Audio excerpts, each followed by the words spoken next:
একটা দামি কথা, মাসাজিদুহুম আবিরাতু। মসজিদগুলা দেখলে মনে হবে অনেক বড় পয়সাওয়ালাদের মসজিদ, মসজিদগুলা দেখলে মনে হবে অনেক বড় চৌধুরী বাড়ির মসজিদ। মসজিদের এত চাকচিক্যতা, মসজিদের এত জাঁকজমকতা, মসজিদ দেখলে মনে হবে যেন এই বাড়িতে কোনো গরিব নাই, এই এলাকায় কোনো ফকিরি নাই, এই এলাকায় কোনো ভিক্ষুক নাই, এই এলাকায় কোনো অভাবী মানুষ নাই। এত সুন্দর মসজিদ, এত সুন্দর টাইলস, এত সুন্দর আরাম আয়েশের ব্যবস্থা, এসির ব্যবস্থা, কিন্তু ওয়াহিয়া খারাবুম মিনাল হুদা।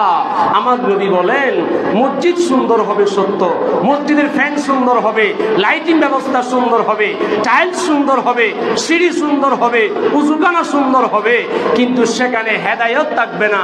হেদায়েত সেখান থেকে বের হয়ে আসবে, মসজিদ কমিটিতে সুদীর স্থান পেয়ে যাবে, মসজিদ কমিটিতে ঘুষখোরের স্থান পেয়ে যাবে, মুরব্বরা মসজিদ কমিটির দায়িত্বে এসে যাবে। আর মসজিদ থেকে মনে হবে পয়সাওয়ালাদের মসজিদ, কিন্তু যখন জিজ্ঞেস করা হবে মুয়াজ্জিনের বেতন কত, মনে হবে সবচেয়ে বেশি গরিব মসজিদ। যখন জিজ্ঞেস করা হবে আলেম যাকে রেখেছো তাকে কত হাদিয়ে দাও, মনে হবে যেন এই এলাকায় তার চেয়ে গরিব আর কেউ নাই। জোরে বলুন না নাউজুবিল্লাহ।